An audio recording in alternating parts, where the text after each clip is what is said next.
Hi friends, ಇವತ್ತು ಸಿಂಪಲ್ಲಾಗಿ ಹುಣಸೆಹಣ್ಣಿನ ರಸಮ್ ಯಾವ ರೀತಿ ಮಾಡೋದು ಅಂತ ತಿಳಿಸ್ಕೊಡ್ತೀನಿ. ಅದಕ್ಕೆ ಬೇಕಾಗಿರೋ ಸಾಮಗ್ರಿಗಳು: ಒಂದು ಗೋಲಿ ಗಾತ್ರದ ಸೈಜ್ ಹುಣಸೆಹಣ್ಣನ್ನ ಕಿವುಚಿಟ್ಕೊಂಡಿದ್ದೀನಿ, ಸಾಸಿವೆ, ಮೆಣಸಿನ್ಕಾಯಿ, ಕರಿಬೇವಿನ ಸೊಪ್ಪು, ಜಜ್ಜಿರೋ ಬೆಳ್ಳುಳ್ಳಿ, ಸಣ್ಣದಾಗಿ ಕಟ್ ಮಾಡಿರೋಂಥ ಈರುಳ್ಳಿ, ಕೊತ್ತಂಬರಿ ಸೊಪ್ಪು, ಇದು ಸಾಂಬಾರು ಪೌಡರ್, ರುಚಿಗೆ ತಕ್ಕಷ್ಟು ಉಪ್ಪು, ಒಗ್ಗರಣೆಗೆ ಎಣ್ಣೆ. ಈಗ ಹುಣಸೆಹಣ್ಣು ರಸ ತೊಗೊಂಡಿದ್ದೀರಲ್ಲ, ಅದಕ್ಕೆ 1 ಸ್ಪೂನ್ ಖಾರದ ಪುಡಿ, ಸಾಂಬಾರು ಪೌಡ್ರ್ ಹಾಕ್ಕೊಳ್ಳಿ. ನಿಮಗೆ ಖಾರಕ್ಕೆ ಎಷ್ಟು ಬೇಕಷ್ಟು, ನಾನು 1 ಸ್ಪೂನ್ ಹಾಕೋತಾ ಇದ್ದೀನಿ. ಈಗ ಅದನ್ನು ಕಲಿಸ್ಕೊಳ್ಳಿ. ಈಗ ಸಾಂಬಾರು ಪೌಡ್ರನ್ನ ಮಿಕ್ಸ್ ಮಾಡ್ಕೊಳ್ಳಿ ಹುಣಸೆ ರಸದ ಜೊತೆಲಿ. ಈಗ ಒಗ್ಗರಣೆ ಹಾಕೋಣ. ಬಾಂಡಿ ಕಾಯಕ್ಕೆ ಇಟ್ಟಿದ್ದೀನಿ, 1 ಸ್ಪೂನ್ ಎಣ್ಣೆ ಹಾಕಿದ್ದೀನಿ. ಈಗ ಅರ್ಧ ಸ್ಪೂನ್ ತುಪ್ಪ ಹಾಕೊಳ್ಳೋಣ.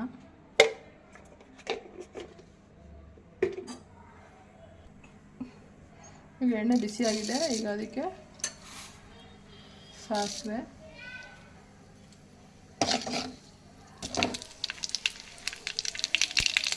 ಸಿಡಿತದೆ, ಮೆಣಸಿನ್ಕಾಯಿ, ಕರಿಬೇವಿನ ಸೊಪ್ಪು ಹಾಕಿ ಫ್ರೈ ಮಾಡಿ.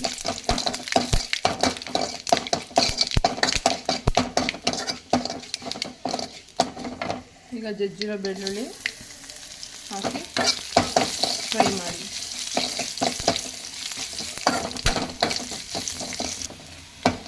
ಈಗ ಈರುಳ್ಳಿನೂ ಹಾಕೊಳ್ಳಿ. ಇವೆರಡೂ ಫ್ರೈ ಮಾಡಿ ಕೆಂಪುದಾಗಿ.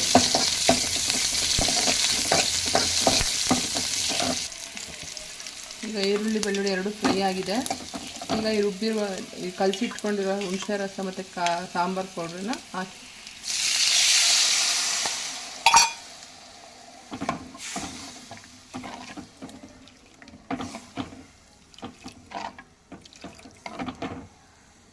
ಈಗ ಇದಕ್ಕೆ ಇನ್ನೂ ಸ್ವಲ್ಪ ನೀರು ಹಾಕೋತೀನಿ, ಹಾಕ್ಕೊಳ್ಳಿ. ಇಲ್ಲ ಸ್ವಲ್ಪ ಗಟ್ಟಿನೇ ಇರಬೇಕು ಅಂದರೆ ಇಷ್ಟೇ, ಓಕೆ. ಈಗ ರುಚಿಗೆ ತಕ್ಕಷ್ಟು ಸಾಲ್ಟ್ ಹಾಕಿ ಒಂದು ಕುದಿ ಬರುವಾಗೆ ಕುದಿಸಿ. ಸ್ವಲ್ಪ ಗಟ್ಟಿ ಇದೆ ಅನಿಸಿದ್ರೆ ಸ್ವಲ್ಪ ನೀರು ಹಾಕ್ಕೊಳ್ಳಿ. ನಾನು ಇನ್ನೂ ಸ್ವಲ್ಪ ನೀರು ಹಾಕೋತಾ ಇದ್ದೀನಿ, ಗಟ್ಟಿ ಅನಿಸುತ್ತೆ ಅದಕ್ಕೆ.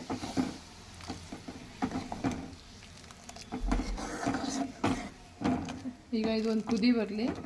ಮೇಲ್ಗಡೆ ಸ್ವಲ್ಪ ಕೊತ್ತಂಬರಿ ಸೊಪ್ಪು ಹಾಕಿ ಬಿಸಿ ಅನ್ನದ ಜೊತೆ ತಿನ್ಬೋದು.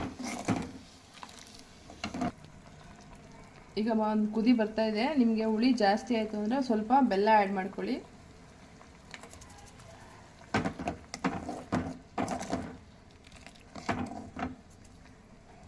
ಈಗ ಕೊತ್ತಂಬರಿ ಸೊಪ್ಪು ಹಾಕ್ಕೊಳ್ಳಿ.